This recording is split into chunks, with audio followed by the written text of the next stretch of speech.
rising middle class. Together, we embark on a journey to unlock our nation's tremendous potential for greater prosperity and global positioning under the leadership of Honorable Prime Minister Shri Narendra Modi. As we complete the first quarter of the 21st century, continuing geopolitical headwinds suggest lower global economic growth over the medium term.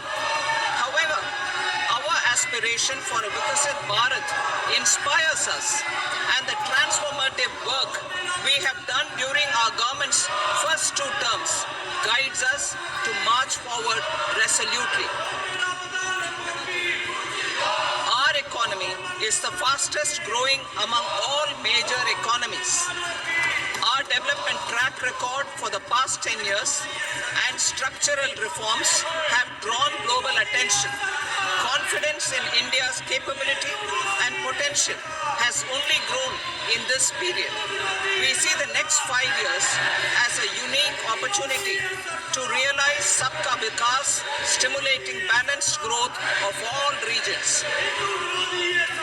The great Telugu poet and playwright Gurujada Apparao had said, "Deshamante matti kadoy, deshamante manushuloy," meaning a country is not just its soil, a country is its people.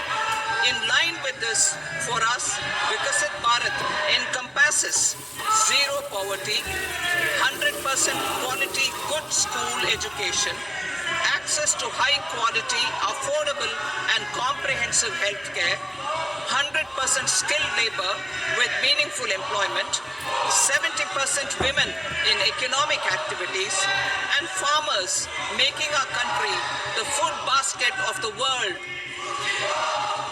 In this budget, the proposed development measures span 10 broad areas, focusing on Garib, youth, Annadata, and Nari, spurring agricultural growth and productivity, building rural prosperity and resilience, taking everyone together on an inclusive growth path, boosting manufacturing and furthering Make in India, supporting MSMEs, enabling employment-led development, investing in people, economy, and innovation, securing energy supplies, promoting exports, and nurturing innovation. For this journey of development, our 4 powerful engines are agriculture, MSME, investments, and exports. The fuel, our reforms. Our guiding spirit, inclusivity, and the destination, Vikasit Bharat. This budget aims to initiate transformative reforms across 6 domains. During the first 5 years, these will augment our growth potential and global competitiveness. The domains are taxation, power sector, urban development, mining, financial sector, and regulatory reforms. Agriculture as the first engine. Now I move to specific proposals, beginning with agriculture as the first engine.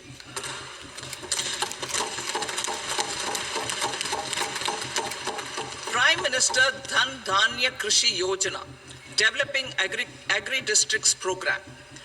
Motivated by the success of the aspirational district program, our government will undertake a Prime Minister Dhan Dhanya Krishi Yojana in partnership with states. Through the convergence of existing schemes and specialized measures, the program will cover 100 districts with low productivity, moderate crop intensity, and below average credit parameters. It aims to 1. Enhance agricultural productivity, 2. Adopt crop diversification and sustainable agricultural practices, 3. Augment post-harvest storage at the panchayat and block level, 4. Improve irrigation facilities, and 5. Facilitate availability of long-term and short-term credit. This program is likely to help 1.7 crore farmers. Building rural prosperity and resilience. A comprehensive multi-sectoral rural prosperity and resilience program will be launched in partnership with the states. This will address underemployment in agriculture through skilling, investment, technology, and invigorating the rural economy. The goal is to generate ample opportunities in rural areas so that migration is an option but not a necessity. The program will focus on rural women, young farmers, rural youth, marginal and small farmers, and landless families. The details are in Annexure A. Domestic best practices will be incorporated, and appropriate technical and financial assistance will be sought from multilateral development banks. In phase 1, 100 developing agri-districts will be covered. Atmanirbharta in pulses. Our government is implementing the National Mission for Edible Oilseed for achieving Atmanirbharta in edible oils. Our farmers have the capability to grow enough for our needs and more. 10 years ago, we made concerted efforts and succeeded in achieving near self-sufficiency in pulses. Farmers responded to the need by increasing the cultivated area by 50%, and government arranged for procurement and remunerative prices. Since then, with rising incomes and better affordability, our consumption of pulses has increased significantly. Our government will now launch a 6-year mission for Atmanirbharta in pulses with a special focus on Tuar, Urad, and Masoor. Details are in Annexure B. Central agencies such as NAFED and NCCF will be ready to procure these 3 pulses as much as offered during the next 4 years from farmers who register with these agencies and enter into agreements. Comprehensive program for vegetables and fruits. It is encouraging that our people are increasingly becoming aware of their nutritional needs. It is a sign of a society becoming healthier. With rising income levels, the consumption of vegetables, fruits, and Sri Anna is increasing significantly. A comprehensive program to promote production, efficient supplies, processing, and remunerative prices for farmers will be launched in partnership with the states. Appropriate institutional mechanisms for implementation and participation of farmer producer organizations and cooperatives will be set up. Makhana board in Bihar. For this, there is a special opportunity for the people of Bihar. A Makhana board will be established in the state to improve production, processing, value addition, and marketing of Makhana. The people engaged in these activities will be organized into FPOs. The board will provide hand-holding and training support to Makhana farmers and will also work to ensure they receive the benefits of all relevant government schemes. A national mission on high-yielding seeds will be launched, aimed at 1. Strengthening research ecosystem, 2. Targeted development and propagation of seeds with high yield, pest resistance, and climate resilience, and 3. Commercial availability of more than 100 seed varieties released since July 2024. India ranks second largest globally in fish production and aquaculture. Seafood exports are valued at 60,000 crore rupees. To unlock the untapped potential of the marine sector, our government will bring in an enabling framework for sustainable harnessing of fisheries from Indian exclusive economic zone and high seas, with a special focus on the Andaman and Nicobar and Lakshadweep Islands. For the benefit of lakhs of cotton growing farmers, I am pleased to announce a mission for cotton productivity. This 5-year mission will facilitate significant improvements in productivity and sustainability of cotton farming and promote extra long staple cotton varieties. The best of science and technology support will be provided to farmers. Aligned with our integrated 5F vision for the textile sector, this will help in increasing incomes of the farmers and ensure a steady supply of quality cotton for rejuvenating India's traditional textile sector. Kisan credit cards facilitate short-term loans for 7.7 crore farmers, fishermen, and dairy farmers. The loan limit under modified interest subvention scheme will be enhanced from 3 lakh rupees to 5 lakh rupees for loans taken through the KCC. For Atmanirbharta in urea production, our government had reopened 3 dormant urea plants in the eastern region. To further augment urea supply, a plant with annual capacity of 12.7 lakh metric tons will be set up at Namrup in Assam.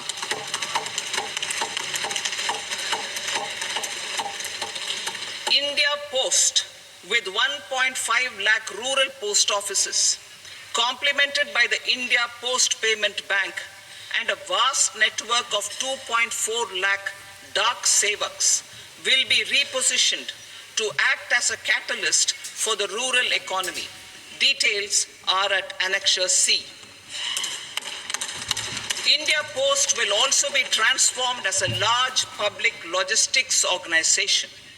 This will meet the rising needs of Vishwakarmas, new entrepreneurs, women, self-help groups, MSMEs, and the large business organizations. Our government will provide support to NCDC for its lending operations for the cooperative sector. MSMEs as the second engine. Now I move to MSMEs as the second engine, which encompasses manufacturing and services with a focus on MSMEs numbering 5.7 crores. Currently, over 1 crore registered MSMEs, employing 7.5 crore people and generating 36% of our manufacturing, have come together to position India as a global manufacturing hub. With their quality products, these MSMEs are responsible for 45% of our exports. To help them achieve higher efficiencies of scale, technological upgradation, and better access to capital, the investment and turnover limits for classification of all MSMEs will be enhanced to 2.5 and 2 times respectively. This will give them the confidence to grow and generate employment for our youth. The details are given in Annexure D. To improve access to credit, the credit guarantee cover will be enhanced. First, for micro and small enterprises from 5 crore to 10 crore rupees, leading to additional credit of 1.5 lakh crores in the next 5 years. Second, for startups from 10 crore rupees to 20 crore rupees, with the guarantee fee being moderated to 1% for loans in 27 focus sectors which are important for Atmanirbhar Bharat. And for well-run exporter MSMEs, for term loans up to 20 crore rupees. Also for the micro enterprises, we will introduce customized credit cards with a 5 lakh rupee limit for micro enterprises registered on Udyam portal. In the first year, 10 lakh such cards will be issued. Fund of funds for startups. The Alternate Investment Fund, AIFs, for startups have received commitments of more than 91,000 crores. rupees. These are supported by the fund of funds set up with the Government of India's contribution of 10,000 crore rupees. Now, a new fund of funds with expanded scope and a fresh contribution of another 10,000 crore rupees will be set up. A new scheme will be launched for 5 lakh women, scheduled castes and scheduled tribes, first-time entrepreneurs. This will provide term loans up to 2 crore rupees during the next 5 years.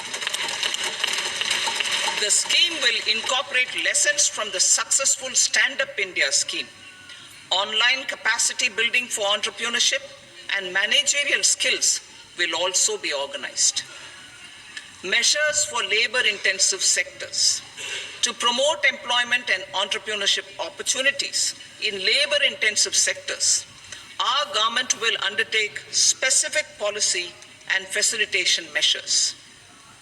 To enhance the productivity, quality, and competitiveness of India's footwear and leather sector, a focused product scheme will be implemented. The scheme will support design capacity, component manufacturing, and machinery required for production of non-leather quality footwear, besides the support for leather footwear and products. The scheme is expected to facilitate employment for 22 lakh persons, generate over 4 lakh crore rupees, and exports of over 1.1 lakh crore rupees. Measures for the toys sector. Building on the National Action Plan for Toys, we will implement a scheme to make India a global hub for toys.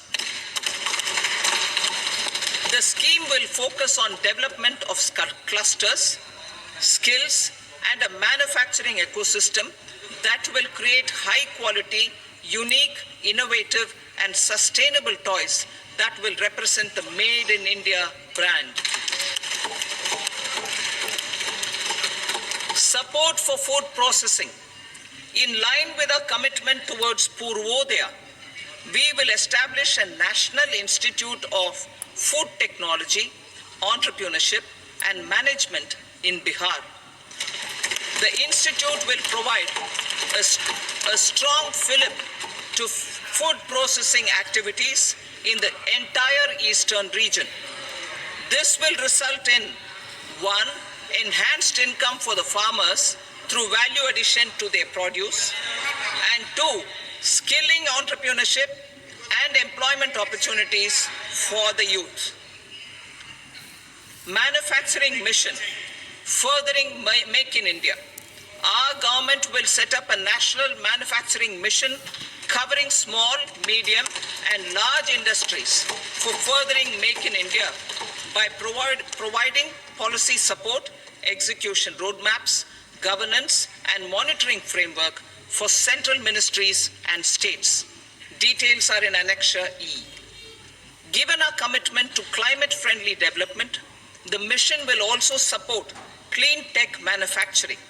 This will aim to improve domestic value addition and build our ecosystem for solar PV cells, EV batteries, motors and controllers, electrolyzers, wind turbines, very high voltage transmission equipment, and grid scale batteries.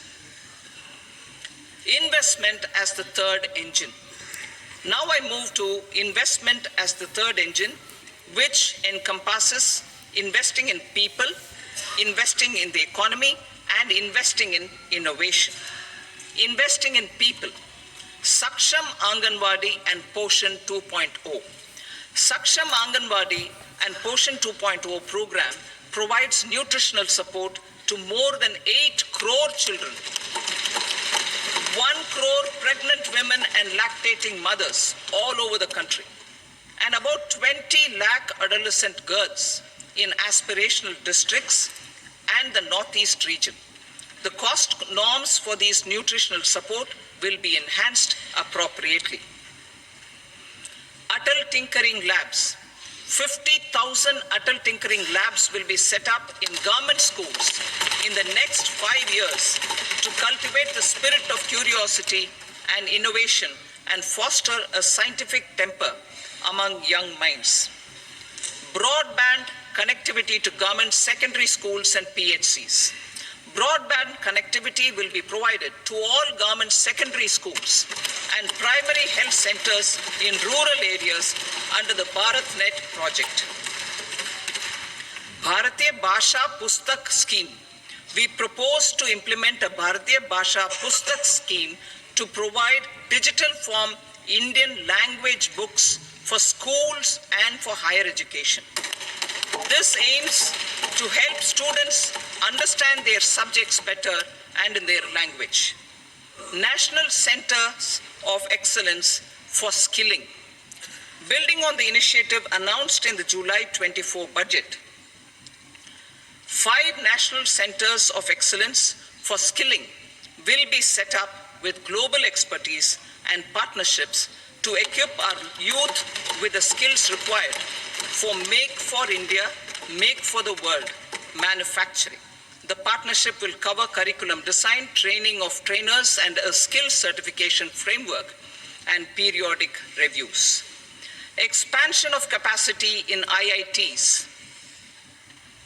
Total number of students in 23 IITs has increased 100% from 65,000 to 1.35 lakh in the past 10 years.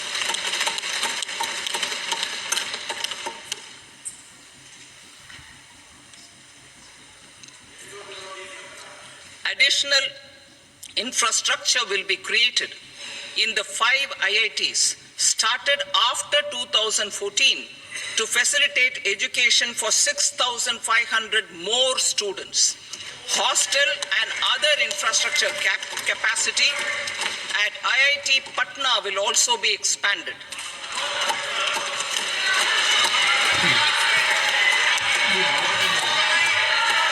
Center of Excellence.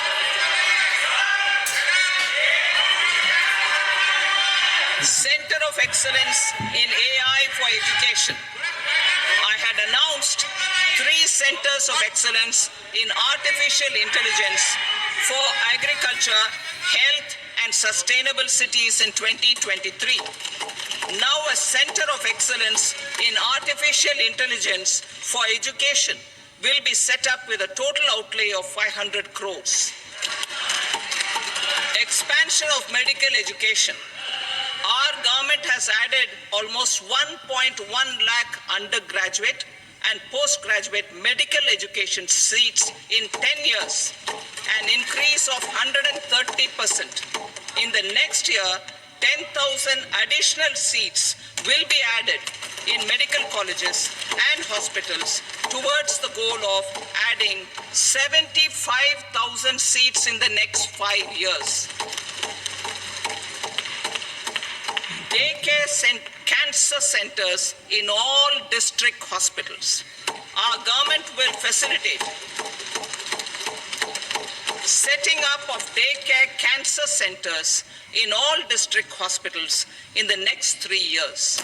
200 centers will be established in 25-26 itself. Strengthening urban livelihoods. Our government has been giving priority to assisting urban poor and vulnerable groups.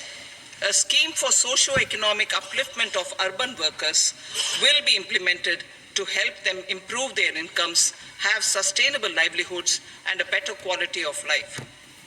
PM Swanidhi scheme has benefited more than 68 lakh street vendors, giving them respite from high-interest informal sector loans.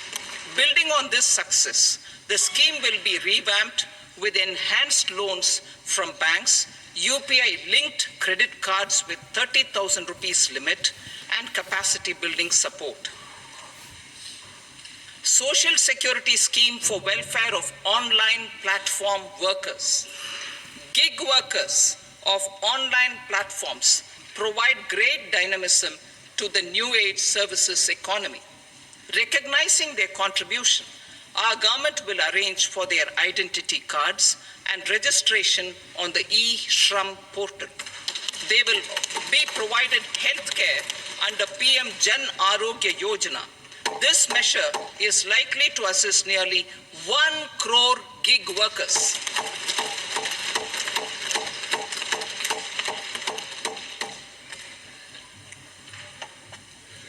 Investing in the economy. Public-private partnership in infrastructure.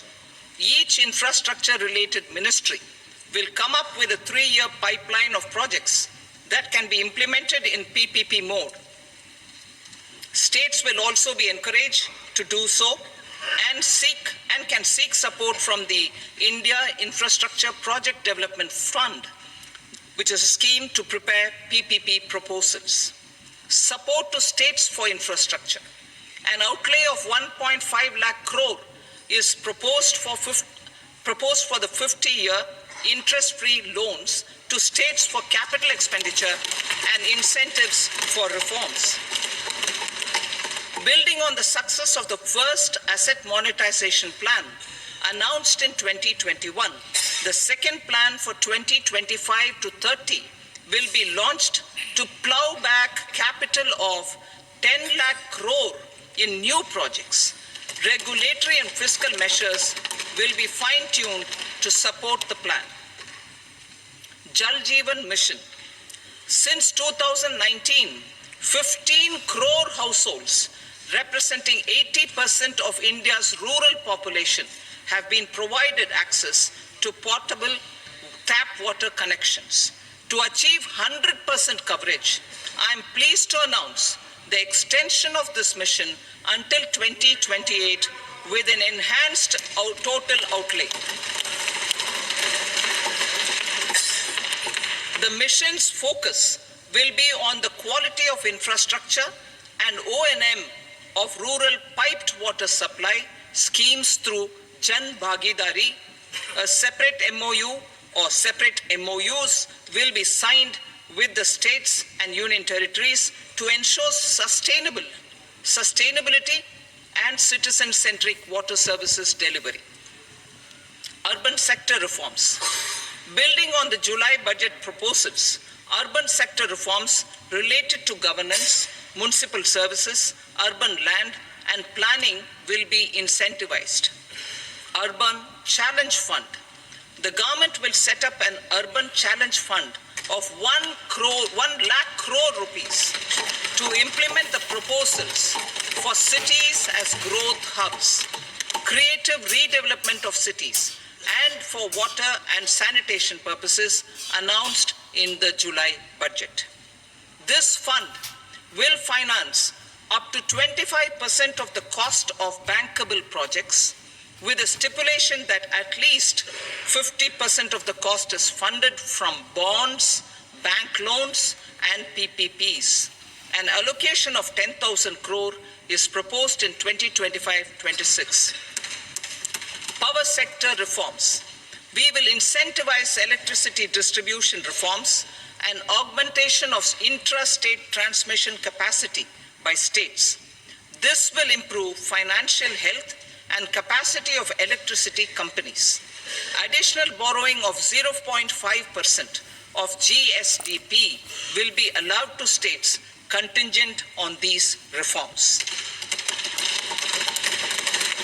Nuclear energy mission for Vikasit Bharat. Development of at least 100 gigawatt of nuclear energy by 2047 is essential for our energy transition efforts. For an active partnership with the private sector towards this goal, amendments to the Atomic Energy Act and the Civil Liability for Nuclear Damage Act will be taken up. A nuclear energy mission for research and development of small modular reactors with an outlay of 20,000 crore will be set up. At least 5 indigenously developed small modular reactors will be operationalized by 2033. Shipbuilding.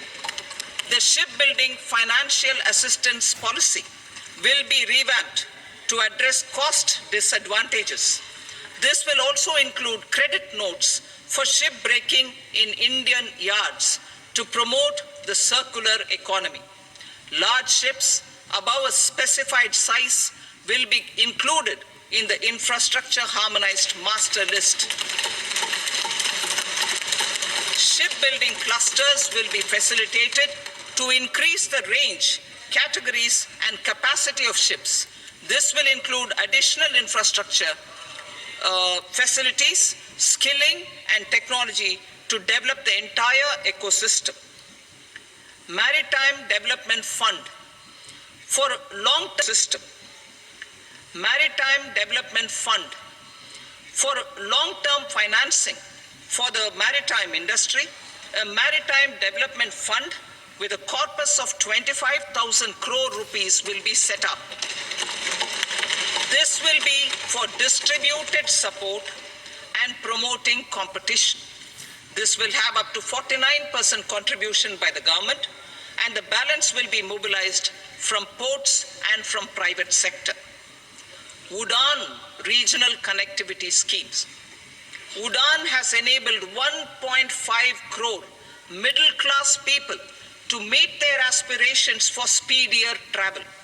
The scheme has connected 88 airports, and operationalized 619 routes. Inspired by that success, a modified UDAN scheme will be launched to enhance regional connectivity to 120 new destinations and carry 4 crore passengers in the next 10 years. 4 crore additional passengers in the next 10 years. The scheme will also support helipads and smaller airports in hilly, aspirational, and northeast regional districts. Greenfield airports will be facilitated in Bihar to meet the future needs of the state. These will be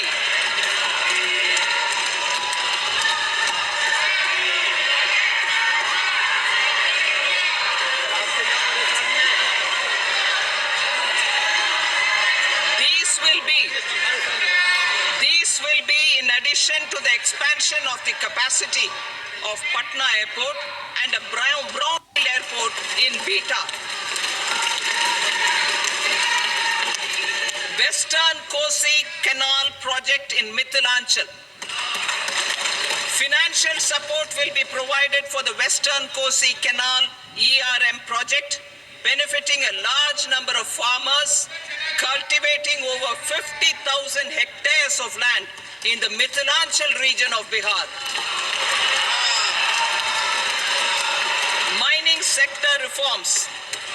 Mining sector reforms, including those for minor minerals, will be encouraged through sharing of best practices and institutions of a state mining index. A policy for recovery of critical minerals from tailings will be brought out. Under the special window for affordable and mid-income housing, SWAMI, 50,000 dwelling units in stressed housing projects have been completed and keys handed over to home buyers. Another 40,000 units will be completed in 2025, further helping middle-class families who are paying EMIs on loans taken for apartments while also paying rent for their current dwellings. Building on this success, SWAMI Fund 2 will be established as a blended finance facility with contribution from the government, banks, and private investors. This fund of 15,000 crore rupees will aim for expeditious completion of another 1 lakh units. PM Gati Shakti data for private sector. For furthering PPPs and assisting the private sector in project planning, access to relevant data and maps from the PM Gati Shakti portal will be provided. Tourism for employment-led growth. top 50 tourist destination sites in the country will be developed in partnership with states through a challenge mode.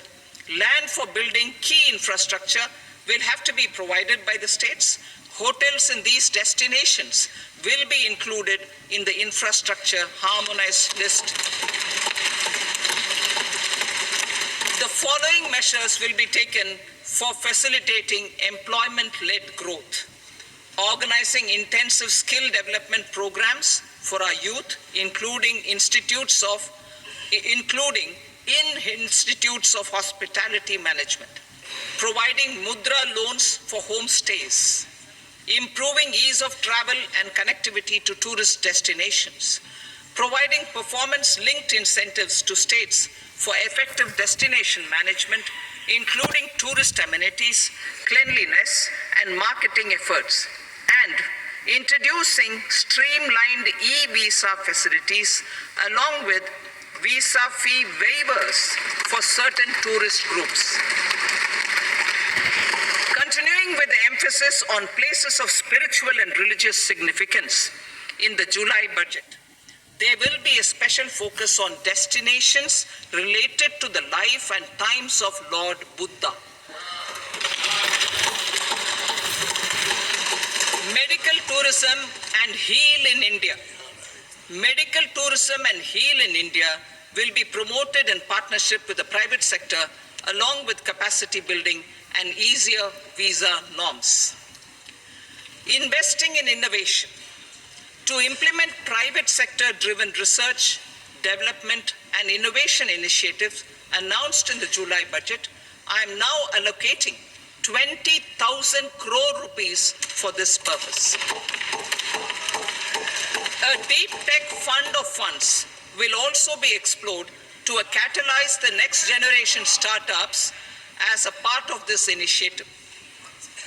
In the next 5 years, under the PM Research Fellowship Scheme, we will provide 10,000 fellowships for technological research in IITs and IISc with enhanced financial support.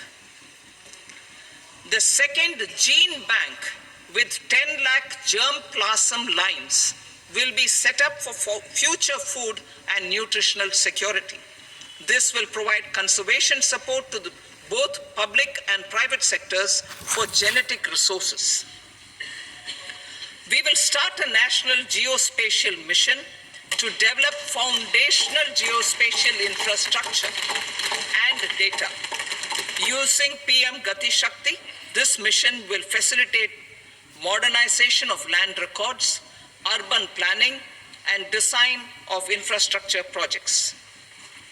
A Gyan Bharatam mission for survey, documentation, and conservation of our manuscript heritage with academic institutions, museums, libraries, and private collectors will be undertaken to cover more than 1 crore manuscripts. We will set up a national digital repository of Indian knowledge systems for knowledge sharing. Now I move to exports as the fourth engine.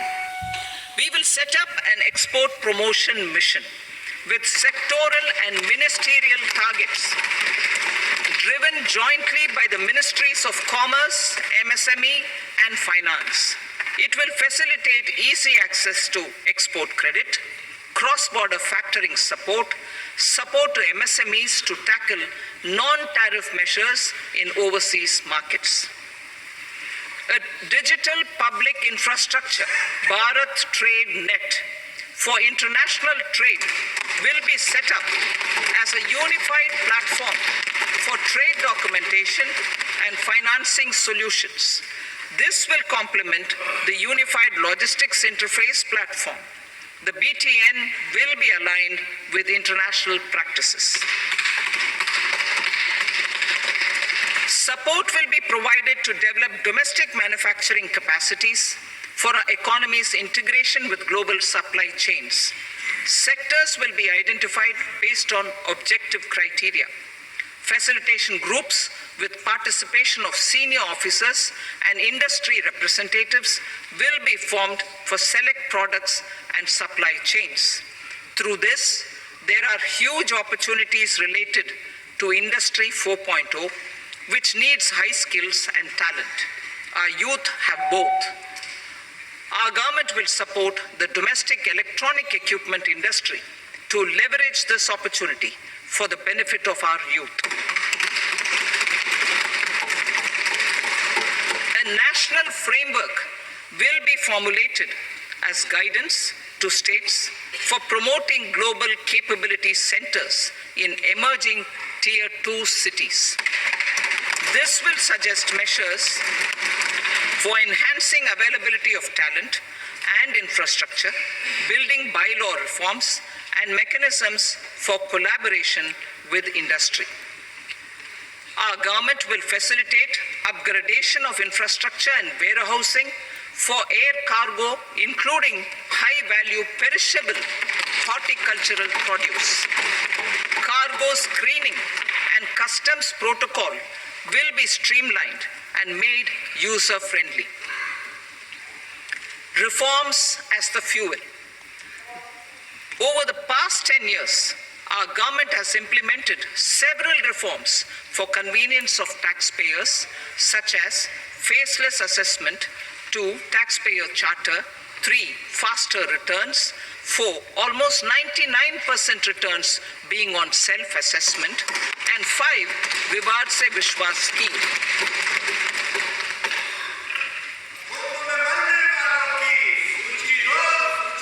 Continuing these efforts, I reaffirm the commitment of the Tax Department to trust first, scrutinize later. I also propose to introduce the new income tax bill next week. I will detail the indirect tax reforms and changes in direct taxes in Part B. Financial sector reforms. The FDI limit for the insurance sector will be raised from 74 to 100%.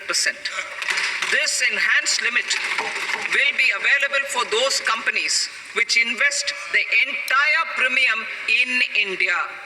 The current guardrails and conditionalities associated with foreign investment will be reviewed and simplified. The services of India Post Payment Bank will be deepened and expanded in rural areas. NABFID will set up a partial credit enhancement facility for corporate bonds for infrastructure. Public sector banks will develop Grameen Credit Score Framework to serve the credit needs of SHG members and people in rural areas. A forum for regulatory coordination and development of pension products will be set up. To implement the earlier announcement on simplifying the KYC processes, the revamped Central KYC Registry will be rolled out in 2025. We will also implement a streamlined system for periodic updating. Requirements and procedures for speedy approval of company mergers will be rationalized. The scope for fast-track mergers will also be widened and the process made simpler.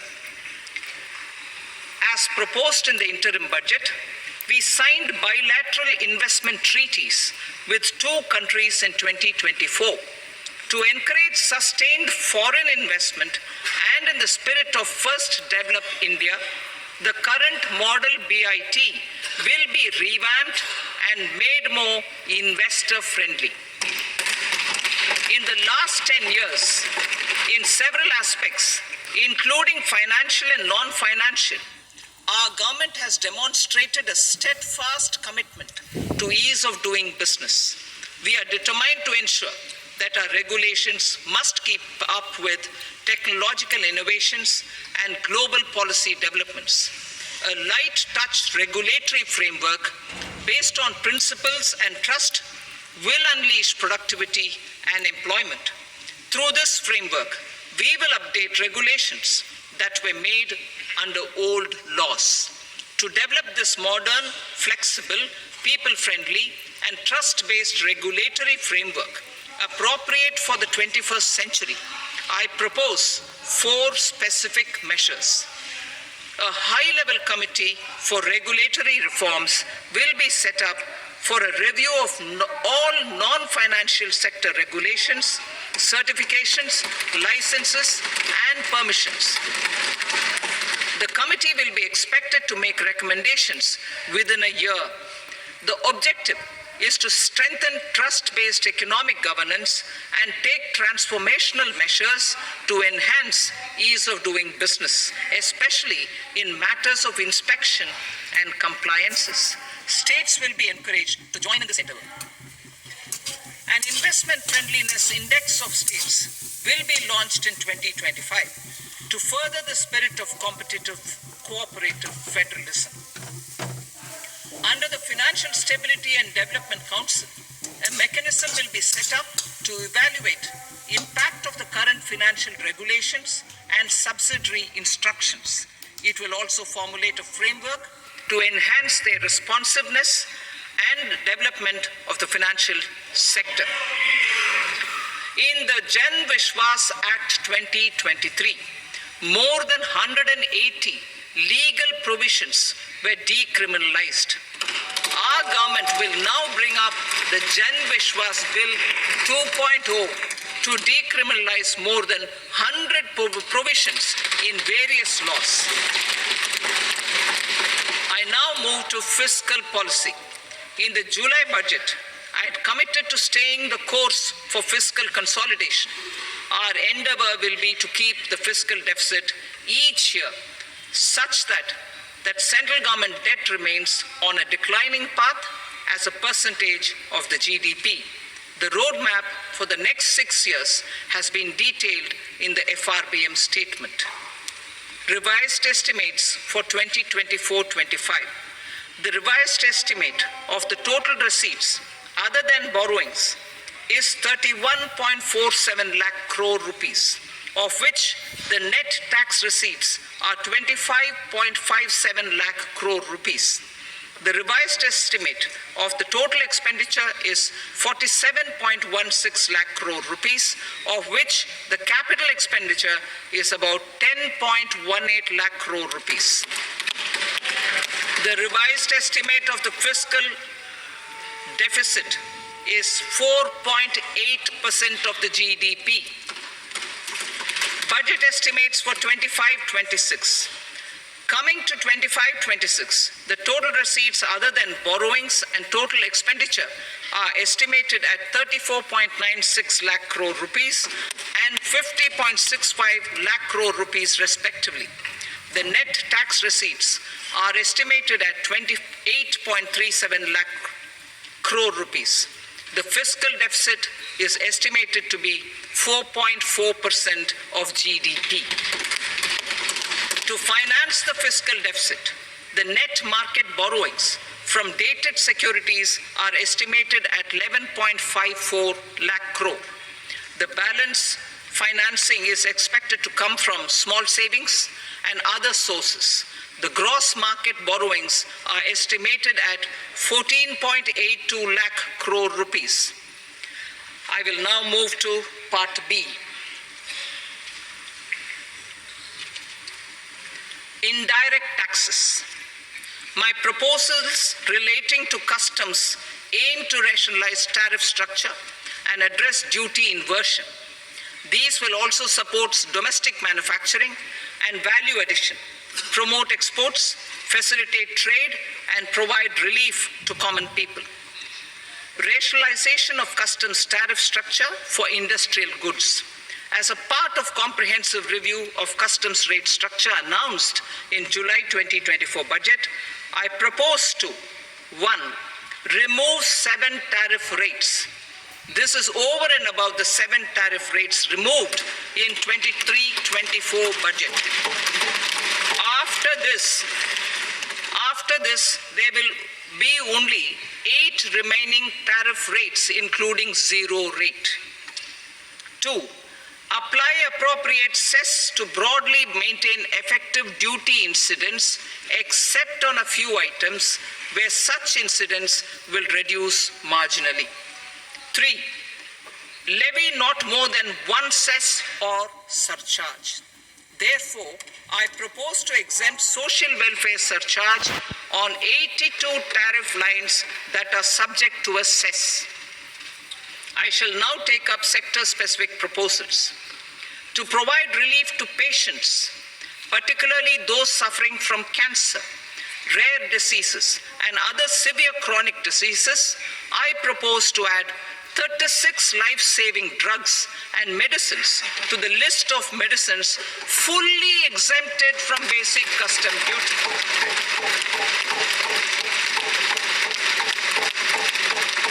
I also propose to add 6 life-saving medicines to the list attracting concessional custom duty of 5%. Full exemption and concessional duty will also respectively apply on the bulk drugs for manufacture of the above. Specified drugs and medicines under patient assistance programs run by the pharmaceutical companies are fully exempt from BCD, provided the medicines are supplied free of cost to the patients. I propose to add 37 more medicines along with 13 new patient assistance programs. Support to domestic manufacturing and value addition. Critical minerals. In the July 2024 budget, I had fully exempted BCD on 25 critical minerals that are not domestically available. I had also reduced BCD of 2 other such minerals to provide a major fillip to their processing, especially by MSMEs.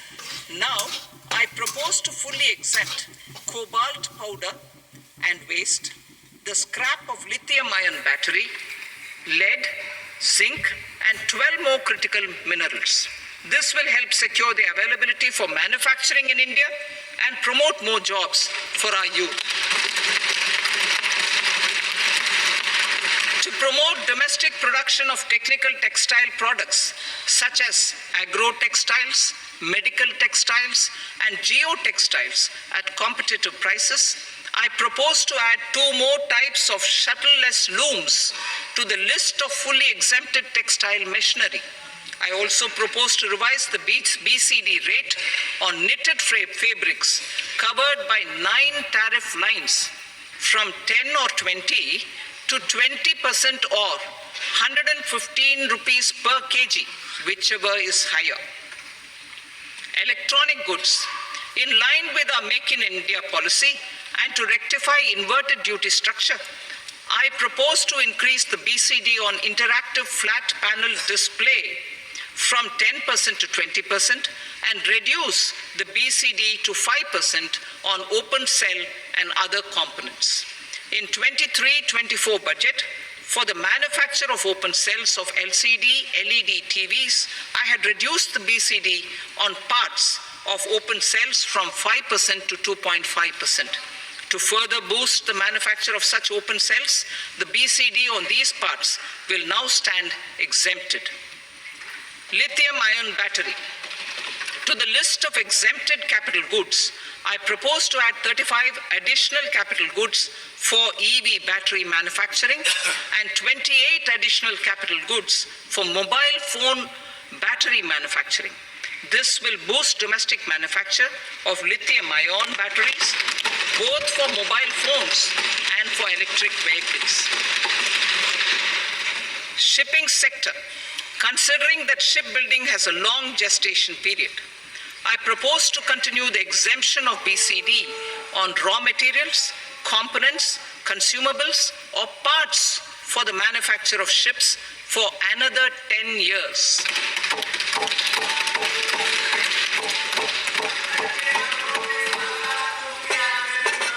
I also propose the same dispensation for shipbreaking to make it more competitive. Telecommunication. To prevent classification disputes, I propose to reduce the BCD from 20% to 10% on carrier-grade Ethernet switches to make it at par with non-carrier-grade Ethernet switches. Export promotion. To facilitate exports of handicrafts, I propose to extend the time period for export from 6 months to 1 year, further extendable by another 3 months if required. I also propose to add 9 items to the list of duty-free inputs. Leather sector. I propose to fully exempt BCD on wet blue leather to facilitate imports for domestic value addition and employment. I also propose to exempt crust leather from 20% export duty to facilitate exports by small tanners. Marine products. To enhance India's competitiveness in the global seafood market, I propose to reduce BCD from 30% to 5% on frozen fish paste, surimi, for manufacture and export of its analog products. I also propose to reduce BCD from 15% to 5% on fish hydrolysates for manufacture of fish and shrimp feed. In July 2024 budget, to promote development of domestic MROs for aircraft and ships, I had extended the time limit for export of foreign origin goods that were imported for repairs from 6 months to 1 year and further extendable by 1 year. I now propose to extend the same dispensation for railway goods. Time limit for provisional assessment. Presently, the Customs Act 1962 does not provide any time limit to finalize provisional assessments, leading to uncertainty and cost to trade. As a measure of promoting ease of doing business, I propose to fix a time limit of 2 years, extendable by a year, for finalizing the provisional assessment. I propose to introduce a new provision that will enable importers or exporters, after clearance of goods, to voluntarily declare material facts and pay duty with interest but without penalty. This will incentivize voluntary compliance. However, this will not apply in cases where department has already initiated audit or investigation proceedings. For industry to better plan their imports, I propose to extend the time limit for the end use of imported inputs in the relevant rules from 6 months to 1 year. This will provide operational flexibility in view of cost and uncertainty of supply. Further, such importers will now have to file only quarterly statements instead of a monthly statement.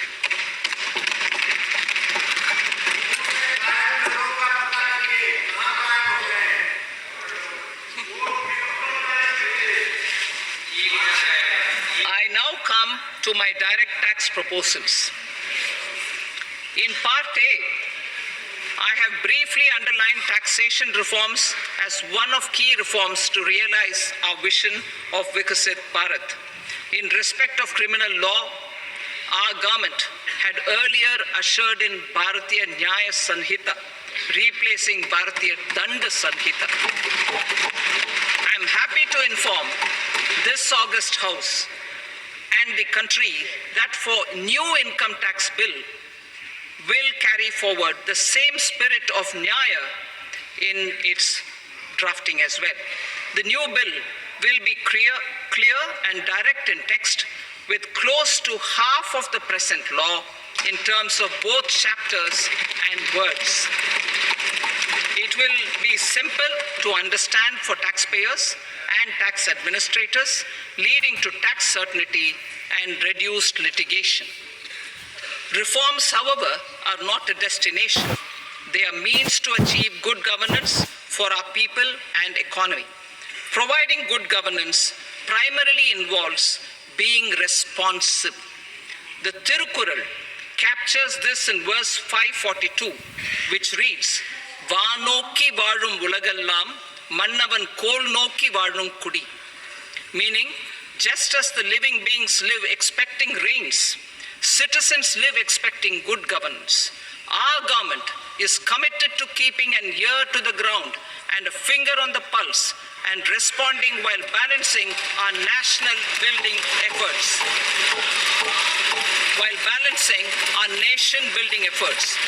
The following measures will detail just how our government will, under the guidance of PM Modi, has taken steps to understand and address. I repeat that sentence, sir. The following measures will detail just how our government, under the guidance of PM Modi, has taken steps to understand and address the needs voiced by our citizens. My tax proposals are guided by this spirit. The objectives of my proposals are as follows. Personal income tax reforms with special focus on middle class. Rationalization of TDS and TCS for easing difficulties. Encouraging voluntary compliance. Reducing compliance burden. Ease of doing business, employment and investment. I will come to my proposal on personal income tax towards the end. TDS and TCS, rationalization for easing difficulties. I propose to rationalize tax deduction at source, TDS, by reducing the number of rates and thresholds above which TDS is deducted. Further, threshold amounts for tax deduction will be increased for better clarity and uniformity. The limit for tax deduction on interest for senior citizens is being doubled from the present 50,000 rupees to 1 lakh rupees. Similarly, the annual limit of 2.40 lakh rupees for TDS on rent is being increased to 6 lakh rupees. This will reduce the number of transactions liable to TDS, thus benefiting small taxpayers receiving small payments. The threshold to collect tax at source, the TCS, on remittances under RBI's liberalized remittance scheme, the LRS, is proposed to be increased from 7 lakh to 10 lakhs. I also propose to remove TCS on remittances for education purposes, where such remittances is out of a loan taken from a specified financial institution. Both TDS and TCS are being applied on any transaction related to sale of goods.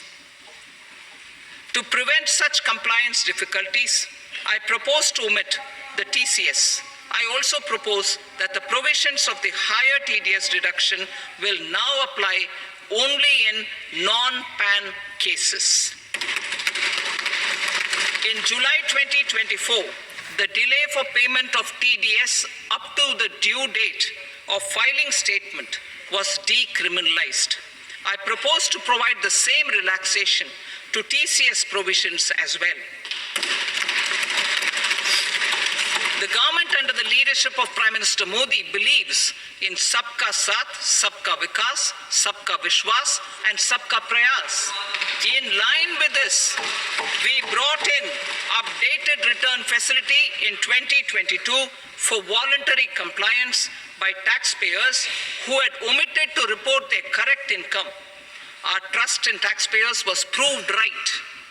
Nearly 90 lakh taxpayers voluntarily updated their incomes by paying additional tax. Taking this trust further, I now propose to extend the time limit to file updated returns for any assessment year from the current limit of 2 years to 4 years. I propose to reduce the compliance burden for small charitable trusts and institutions by increasing their period of registration from 5 years to 10 years. It is also proposed that disproportionate consequences do not arise for minor defaults such as incomplete applications filed by charitable entities. Presently, taxpayers can claim the annual value of self-occupied properties as nil only on the fulfillment of certain conditions. Considering the difficulties faced by taxpayers, it is proposed to allow the benefit of 2 such self-occupied properties without any condition. To streamline the process of transfer pricing and to provide an alternative to yearly examination, I propose to introduce a scheme for determining arm's length price of international transaction for a block period of 3 years. This will be in line with global best practices. With a view to reduce litigation and provide certainty in international taxation, the scope of safe harbor rules is being expanded. A number of senior and very senior citizens have very old national savings schemes accounts. As interest is no longer payable on such accounts, I propose to exempt withdrawals made from NSS by individuals on or after 29th August 2024. I am also proposing to allow similar treatment to NPS Vatsalya accounts as is available to normal NPS accounts subject to overall limits. In my speech in July 2024, I had promised that all processes, including giving effect to appellate orders, shall be digitalized and made paperless over the next 2 years. So I'm happy to announce that digitalization is being made operational now. In July 2024, we brought in the Vivad Se Vishwas scheme to resolve income tax disputes pending in appeal. The scheme has received a great response, with nearly 33,000 taxpayers having availed of the scheme to settle their disputes. I have a few proposals to promote investment and employment. It is proposed to provide a presumptive taxation regime for non-residents who provide services to a resident company that is establishing or operating an electronics manufacturing facility. I further propose to introduce a safe harbor for tax certainty for non-residents who store components for supply to specified electronics manufacturing units. Presently, the tonnage tax scheme is available only to sea-going ships. The benefits of existing tonnage tax scheme are proposed to be extended to inland vessels registered under the Indian Vessels Act 2021 to promote inland water transport in the country. Extension for incorporation of startups. We continue to support the Indian startup ecosystem. I propose to extend the period of incorporation by 5 years to allow the benefit available to startups which are incorporated before 1/4/2030. In order to attract and promote additional activities in the IFSC, I am inter alia proposing specific benefits to ship leasing units, insurance offices, and treasury centers of global companies which are set up in IFSC. Further, to claim benefits, the cutoff date for commencement in IFSC has also been extended by 5 years to 31/3/2030. Category 1 and Category 2 AIFs are undertaking investments in infrastructure and other such sectors. I propose to provide certainty of taxation to these entities on the gains from securities. To promote funding from sovereign wealth funds and pension funds to the infrastructure sector, I propose to extend the date of making an investment by 5 more years up to 31st March 2030.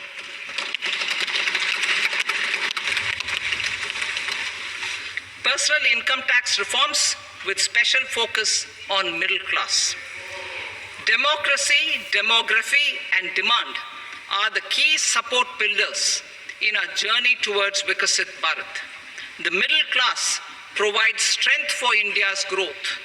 This government, under the leadership of Prime Minister Modi, has always believed in the admirable energy and ability of the middle class in nation building.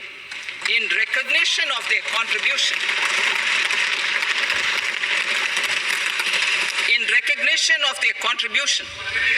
we have periodically reduced their tax burden. Right after 2014, the nil tax slab was raised to 2.5 lakhs of rupees, which was further raised to 5 lakh rupees in 2019 and to 7 lakh rupees in 2023. This is reflective of our government's trust on the middle class taxpayers. I am now happy to announce that there will be no income tax payable up to income of 12 lakh rupees.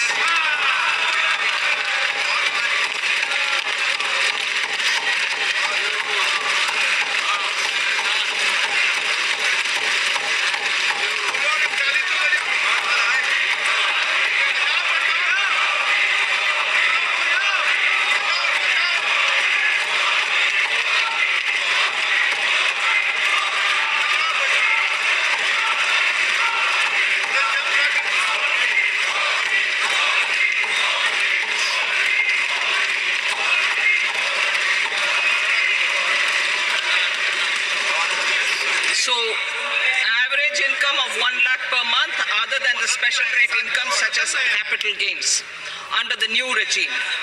This limit will be 12.75 lakh for salaried taxpayers due to the standard deduction of 75,000.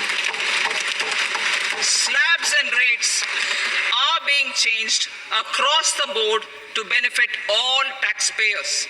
The new structure will substantially reduce the taxes of the middle class and leave more money in their hands, boosting household consumption, savings, and investment. In the new tax regime, I propose to revise tax rate structures as follows: 0 to 4 lakh rupees nil, 4.8 lakh rupees to 4 to 8 lakh rupees 5%, 8 to 12 lakh rupees 10%, 12 to 16 lakh rupees 15%, 16 to 20 lakh rupees 20%, 20 to 24 lakh rupees 25%, and above 24 lakh rupees 30%. To taxpayers up to 12 lakh of normal income other than special rate income such as capital gains. I read that again. To taxpayers up to 12 lakh of income other than special rate income such as capital gains, tax rebate is being provided in addition to the benefit due to slab rate reduction in such a manner that there is no tax payable by them. The total tax benefit of slab rate changes and rebate at different income levels can be illustrated with a few examples. A taxpayer in the new regime with an income of 12 lakh rupees will get a benefit of 80,000 rupees in tax, which is 100% of tax payable as per the existing rates. A person having income of 18 lakh rupees will get a benefit of 70,000 rupees in tax. That is 30% of tax payable as per existing rates. A person with an income of 25 lakh gets a benefit of 1,10,000 rupees. That is 25% of his tax payable as per existing rates. Details of my tax proposals are given in the annexure. As a result of these proposals, Honorable Speaker, sir, revenue of about 1 lakh crore in direct taxes and 2,600 crores in indirect taxes will be foregone. Mr. Speaker, sir, with this, I commend the budget to this august House.